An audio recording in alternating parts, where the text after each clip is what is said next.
This video will be episode 1 of the Black Lion Origins campaign.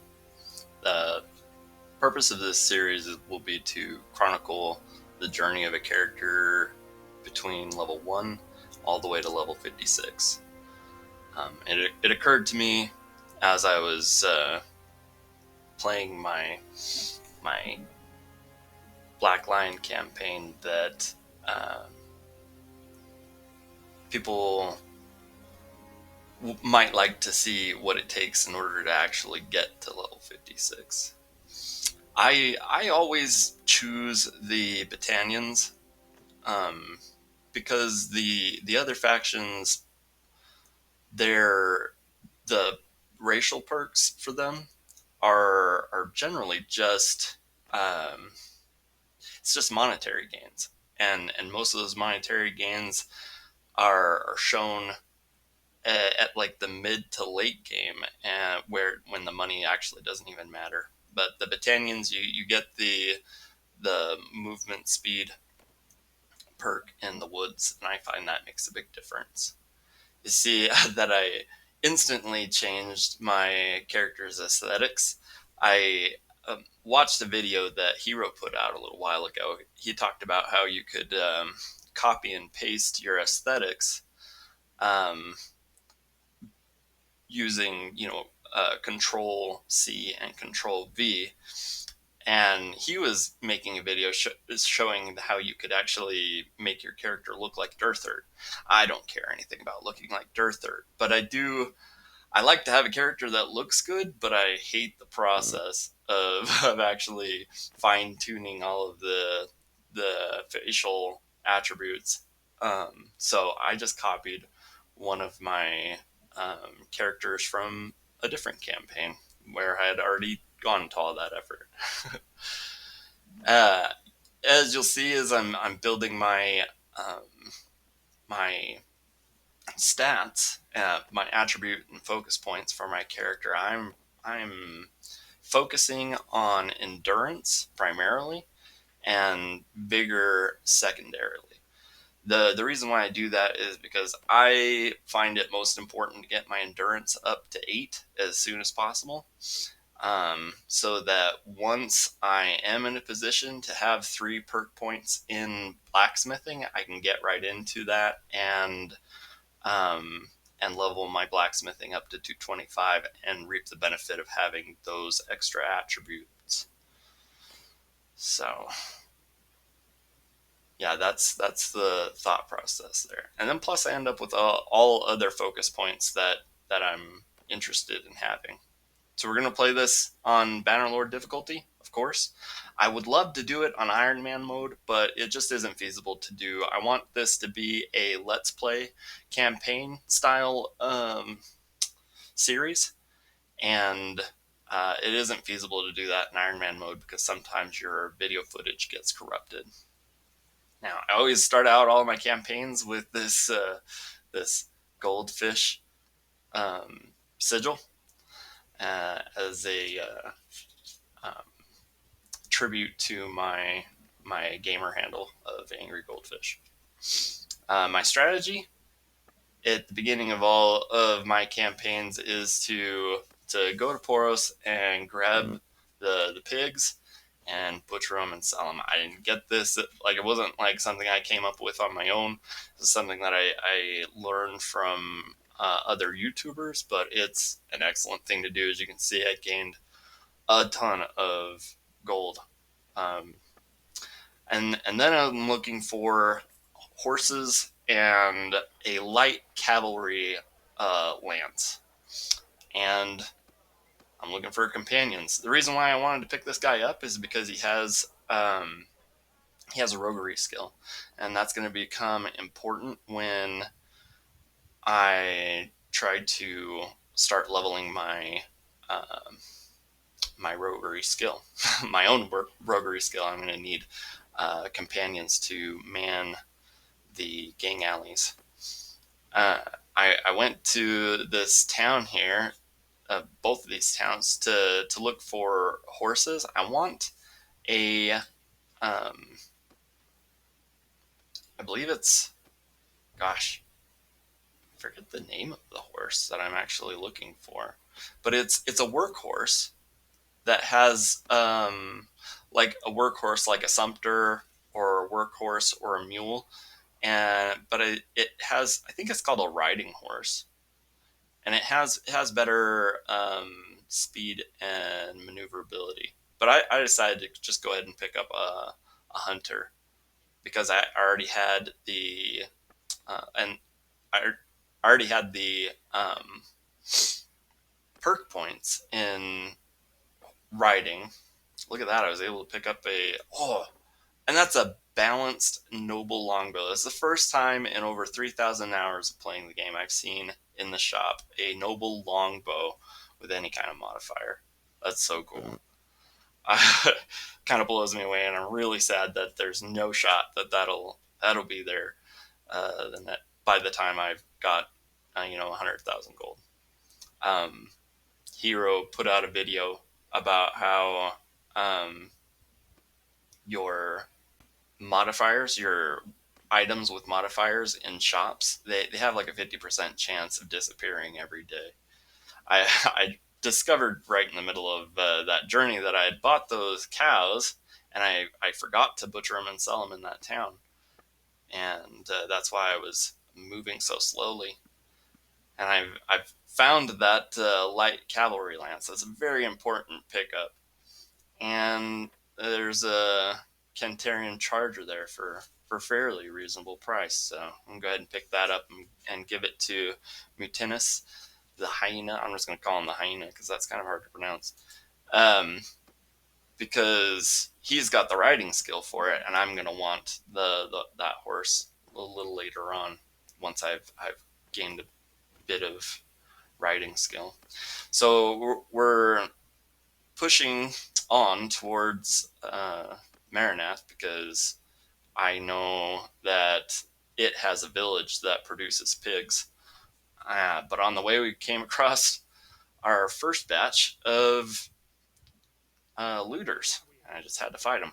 But I started the battle and I decided to retreat so that I could put the pack horses that we had accumulated in our civilian kit, so that if we did go down, and it's very likely that we might because we're facing 12 with 2, that if we did go down, we wouldn't lose the horses. They'd still be in our civilian kit, and that's important. Those can be the cost of replacing those horses can really add up. I initially accidentally told the hyena there to retreat from the battlefield. That wasn't what I wanted at all. I wanted him to engage.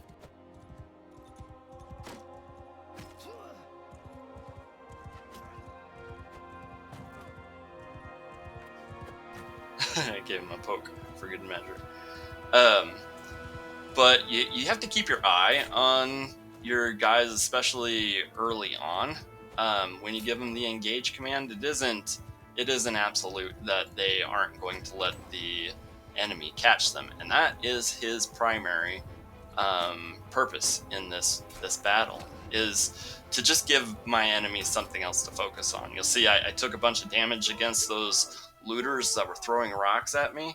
That's no good, and it's way better to shift my focus to these looters that are focusing on my my companion here, so that I can maintain some health in my health bar. Because if I go down, there's no shot that the hyena is going to win the day here. But they're focusing me primarily. Okay, it looks like one guy split off, a couple maybe.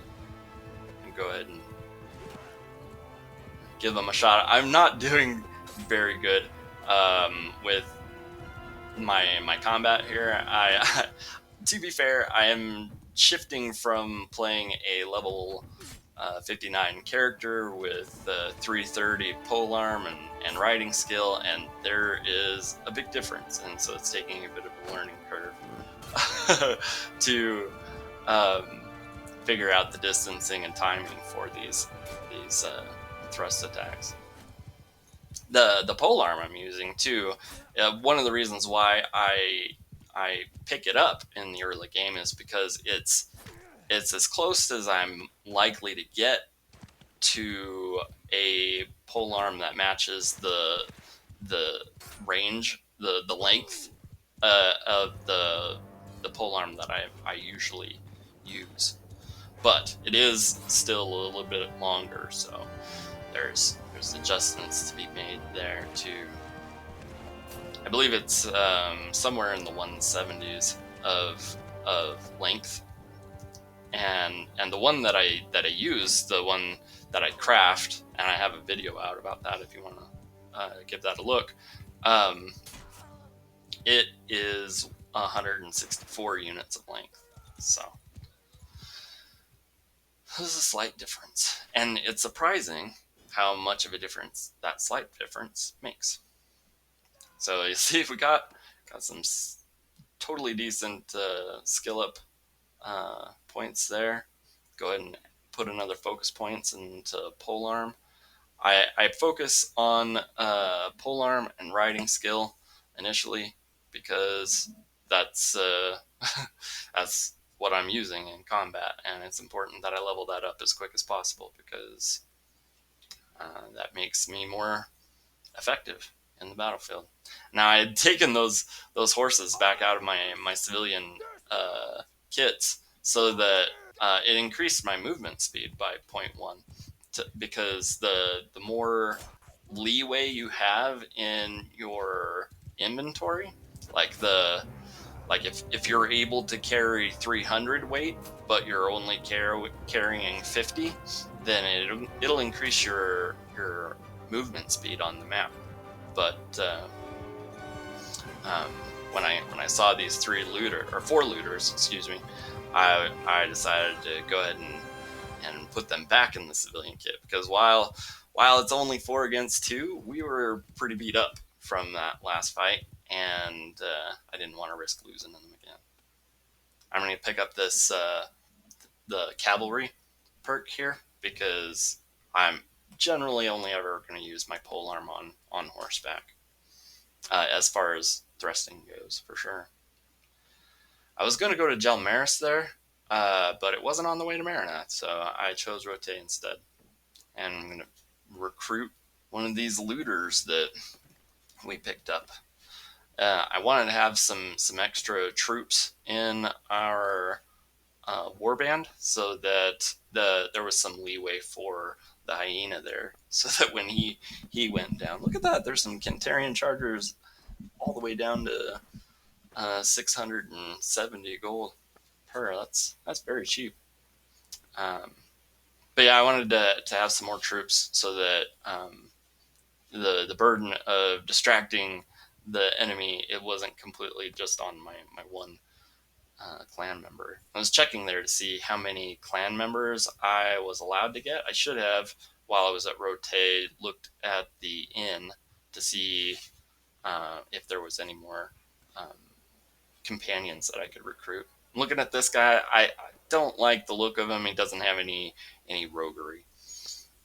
But we are looking for pigs, and look at that. There's 50 of them. They're only 32 gold each, which is fantastic because generally speaking, you can expect to get a price of like 30 for your meat. And right now, it's all depends on how much the town that you're wanting to sell them at has of meat. And if they don't have very much meat, then they'll buy it for a higher price. And we're able to sell it for 52, which is huge. We made a ton of money there. We're at 3,000 gold, and we're gonna look to get another stack of arrows for the hyena here because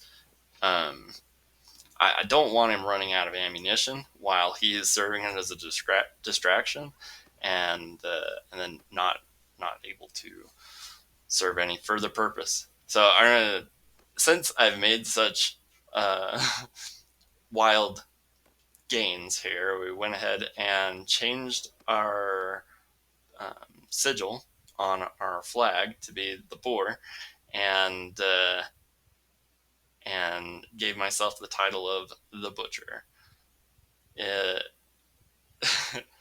as to indicate my career path. I just travel from town to town, killing, um, butchering pigs and selling the parts back to the town notables or merchants. So I go ahead and dismount the hyena at the beginning of my fights because he he's got a legendary, I think it's a ranger's bow or something like that, but it's a very early stage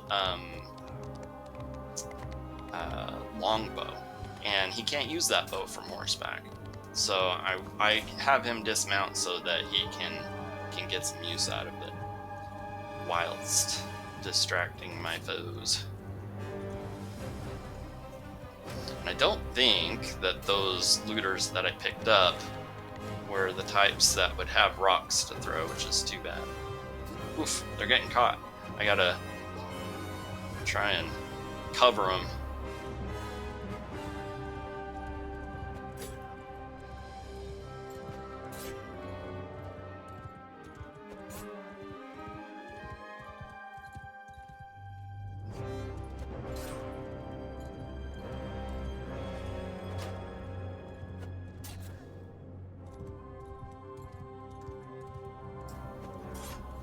Oof, I got Harry there for a minute. Anyway, this has been episode 1 of the Black Lion Origins campaign, and I hope you have a great rest of your day.